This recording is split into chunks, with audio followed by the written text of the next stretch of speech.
Fresh Art International presents conversations about creativity in the 21st century.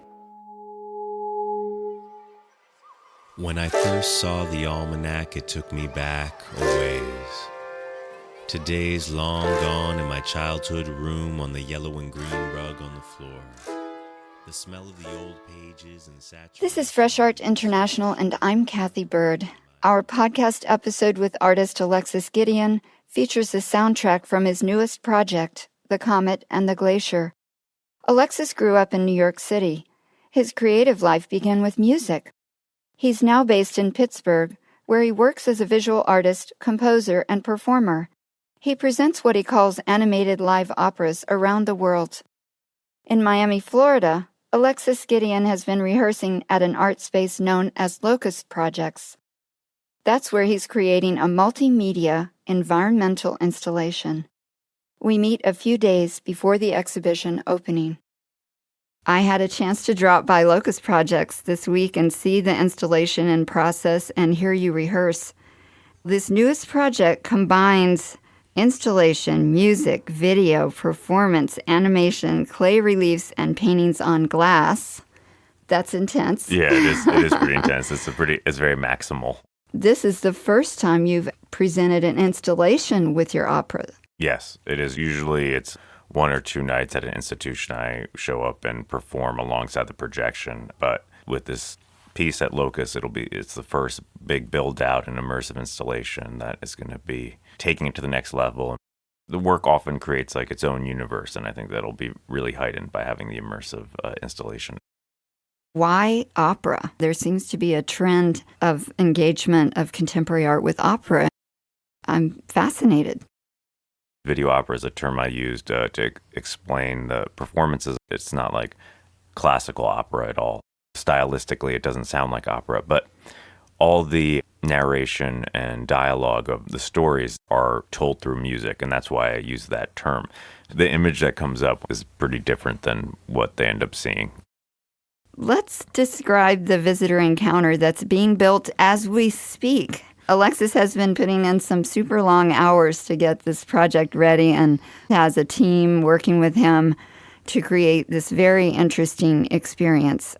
I think start with our experience of your childhood through the installation. How does that play out? Yeah, well, the piece of Comet and The Glacier is a lot about memory and childhood memories. Remembering things that were impossible for you to remember, remembering things that didn't happen. And the piece really focuses on fiction and fact and truth and how we create our own truth and what is fictitious about that. In the installation, there are different structures that you go and experience parts of the narrative. One of them is a kind of poetic replication of my childhood bedroom, where you see what I've been terming video poems. There's two of them on memories of growing up in New York City. I noticed both of them reference water and the beach, which is interesting. As a kid, I lived on Madison Avenue in New York City, and it was kind of a lot of traffic at night. And always hearing the traffic go by, and it always was soothing to me. I know a lot of people don't find that easy to sleep to, but to me it sounded like the ocean, and that's a really deep memory.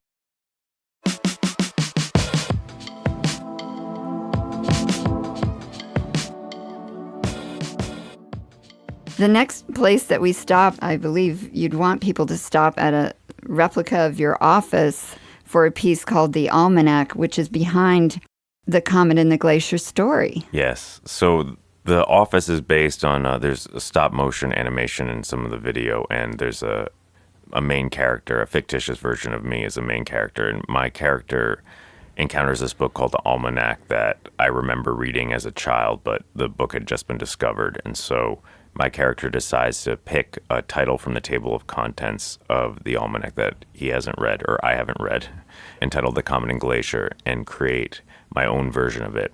So that part of the narrative is told in the life-size replica of the stop-motion set of my character's office. Two medieval huts.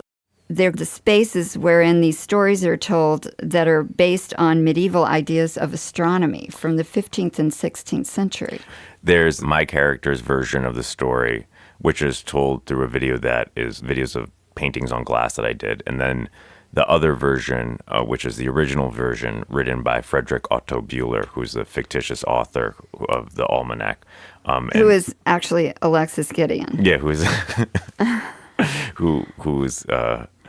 So Bueller's version is his viewpoint. Your viewpoint is based on your imagination of what that story was about. Your version is told from the perspective of the people that live on a comet, see a glacier coming in the sky. Yes. And what is Bueller's version? Bueller's version is the people who are on the glacier seeing the comet approaching in the sky. And the two stories have some differences, but they also are intertwined. It investigates the idea of other and the idea of displacement and the idea of what's approaching. What's approaching as in our future? It is a bit of a cautionary tale. Let's talk about how your live performance interacts with these installations. 5 chapters take place in a 4-channel video installation in these 4 structures we've talked about.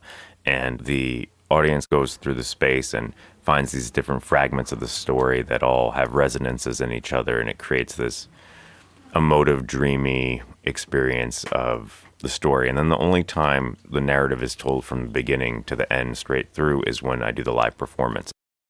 The live performance, I'm alongside the projection, performing all the music, and the characters move their mouths in sync with my delivery. The immediacy of having me there and it unfolding in real time makes it a communal experience because people bring whatever their interpretations are to it, and people bring their emotions to it. It becomes, at its purest level, the most immediate form of the communication of the ideas. You've written that your work examines the loss of the mystical in contemporary society. I feel that it's the loss of a sense of the mythical. So much about myth is about stories and storytelling. We all can relate to the personal myths of memories because we construct our concepts of ourselves out of our memories. For those who come and experience it, what's your aim? So I want people to come in and have an emotional experience, an evocative experience that maybe brings up their own memories, brings up a dream state, a dream consciousness where maybe the exact meaning of what's happening isn't clear, but the feelings that it gives you are clear and that something significant happened. With the story of the comet and the glacier. With the story of the comet and the glacier.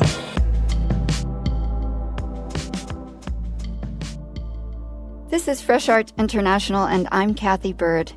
In our episode with artist Alexis Gideon, we talk about his new video opera, The Comet and the Glacier.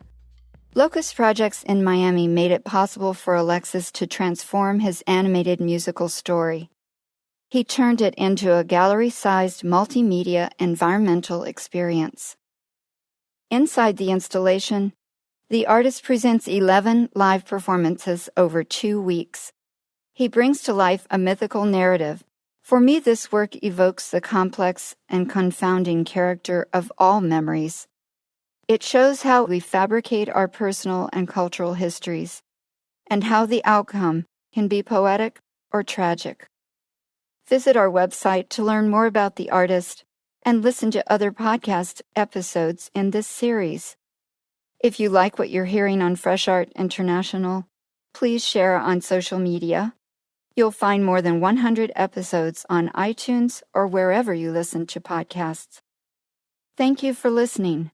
Stay tuned for more conversations about creativity.